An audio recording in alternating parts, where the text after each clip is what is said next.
We read the whole Quran in Ramadan. If we can do it 2 times, we feel even better. You know, the more the merrier. But what Allah had to say to us, we didn't grasp. It went over our heads. For most of us who don't understand Arabic, we don't even understand what is being said there. We've learned how to parrot the Arabic alphabet and its letters, read it. But we have no idea what Allah is saying. Assalamu alaikum wa rahmatullahi wa barakatuh. There's like 2 billion Muslims in the world. Of those 2 billion Muslims, roughly 20% of them speak Arabic, and the other 80% don't speak Arabic.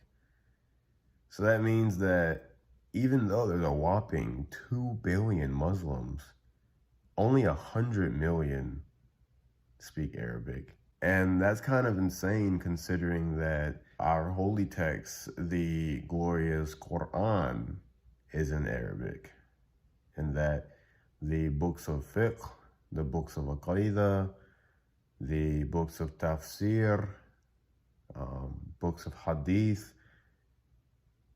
the vast majority of it, if not all of it, is written in Arabic. And so if you want to deepen your knowledge in Islam, if you even just want to read the book that Allah subhanahu wa ta'ala sent down to us as guidance, you can't really read it if you're part of that 1.9 billion that doesn't speak Arabic. You're really left with just memorizing the Quran without actually knowing what it says and just reading translations. And that's not really something that I want to do. So I'm gonna go ahead and try to learn Arabic. Now, if you watch my previous video about how I reverted to Islam, my testimony, then you'll know that part of the reason, what led me to converting is the fact that, I wanted to learn Arabic, because I had already learned Spanish, but now I wanted to learn Arabic. So about a year ago, I started to learn Arabic, but I didn't really get too far. I only watched like a beginner series of some guy on YouTube who introduced like the alphabet. I believe his name was Imran. ضي ض ذو عين فتحة ع عين ضمة عو عين كسرة عي ع عو عي. But once I learned the alphabet, I didn't really go any further into it. I just focused on my spiritual journey towards Islam and researching other religions as well and questioning my own that I was a part of at the time, which was Christianity. And fast forward over a year later, and now I still don't know Arabic. But in this video, I just want to talk about my process of how I'm going to go about doing that, how I'm going to go about learning Arabic.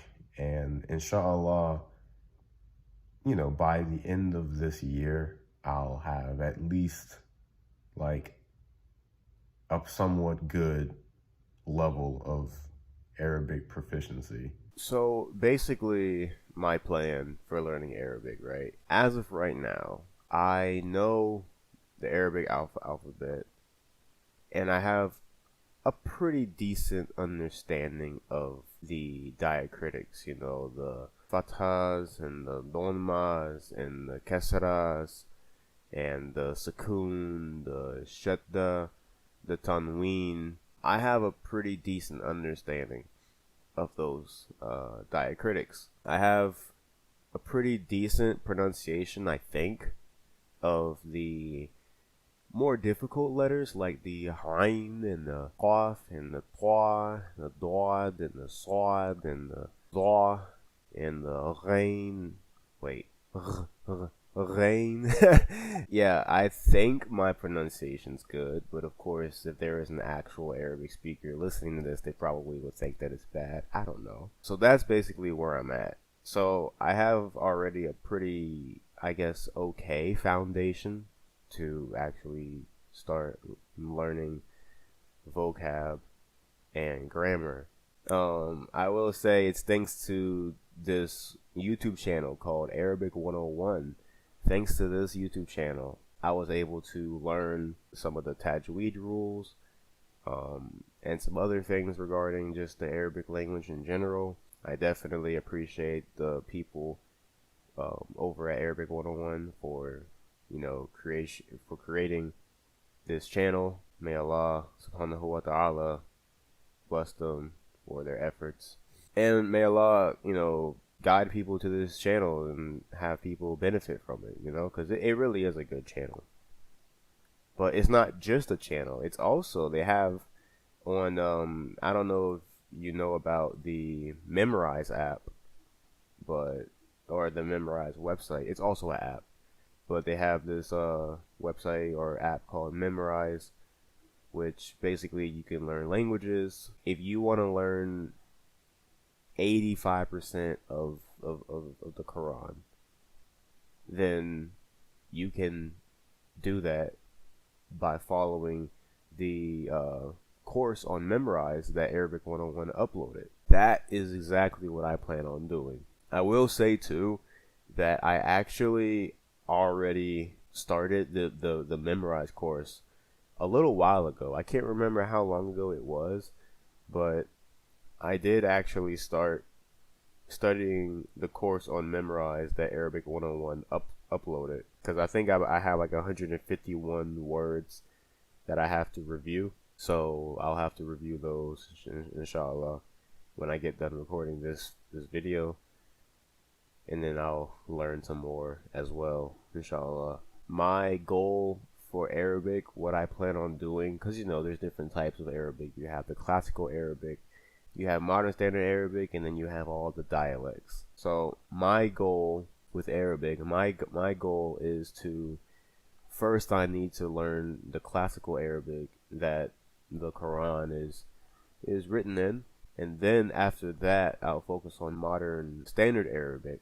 And then after that, once I learn MSA, then I'm gonna learn a dialect that's actually spoken in somewhere. I don't know where. Like, I don't know if I'm gonna learn the Egyptian dialect or the Gulf dialect or the dialect of, I think, what is it called? Lebanese or something? Lebanon Arabic or something?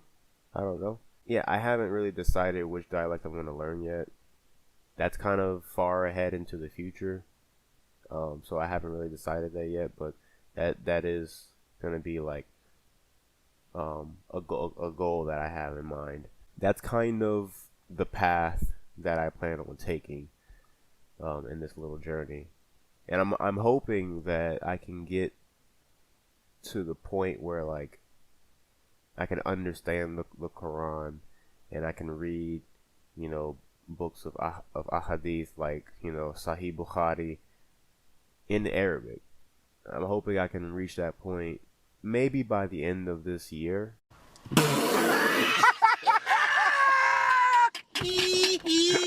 Right now it's like about to be June, so I really only have 6 months. But considering that I, already learned a language before, they say that the more languages you learn, the easier it becomes to learn more languages. So because I already learned Spanish, Arabic should not be as difficult or take as long as if I had never learned a language before. But of course, Arabic is a lot more difficult than Spanish, so, we'll see what happens. But inshallah, it'll be fine. May Allah make it easy. Yeah, that's all I really got for this video. I'm literally just uploading this video and any subsequent videos in the future just to report my progress. I'm not doing this for views. I'm just doing this because I feel as though if I upload this video, then I feel like I have to make a second one showing where I'm at, kind of to like motivate myself to not stop, because I have started and stopped in the past. So if I, upload this one, then I'll have to make another one in X amount of time. So literally just doing this for the sake of Allah subhanahu wa ta'ala. And just trying to learn Arabic just to, for multiple reasons. But One of them being to be able to actually access the books and resources that are behind the language barriers so that I can deepen my knowledge. Yeah, that's really it, TBH. So, yeah, I'll catch y'all later. Assalamu alaikum wa rahmatullahi wa barakatuh. We're focusing on the wrong things. And that's why, for most of us, the Quran remains for 11 months on the top of the shelf. We keep it the highest point. Above all the other books, we put it on the top of the shelf. That's where the dust collects. At the end of the 11 months, when Ramadan comes around, we take it off, we blow off the dust, we sit down, we start reading it for the hasanat. We read the whole Quran in Ramadan. If we can do it 2 times, we feel even better. You know, the more the merrier. But what Allah had to say to us, we didn't grasp. It went over our heads. For most of us who don't understand Arabic, we don't even understand what is being said there. We've learned how to parrot the Arabic alphabet and its letters, read it. But we have no idea what Allah is saying. And even for Arabs, we might think, oh, but the Arabs are so fortunate, they understand. But actually, they're just reading it fast too. They're not even thinking about it either. They're just reading. Because the goal of reading Quran in Ramadan has become completing Quran in Ramadan. It's the completion. Why? For those hasanat, the 10 for every letter. You add up how many letters are there in the Quran? It's a big number. Multiply that by 10, MashaAllah. That's a huge number. But that's not what the Quran was for. When the Prophet ﷺ said to the Sahaba, yes, there are 10 good deeds for every letter you read. And I don't mean alif, lam, mim is a letter, but alif is a letter, lam is a letter, mim is a letter. He was saying it to people who understood that the purpose of reading the Quran was guidance. Hudan lil muttaqeen. There it is, right there. Very simple. Not complicated. Again, ad-dinu yusr. Why we read the Quran? Hudan. Guidance. Guidance for those who fear Allah. So what we need to do, we want to increase Iman?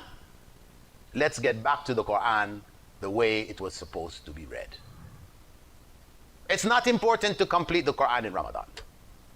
It's not important.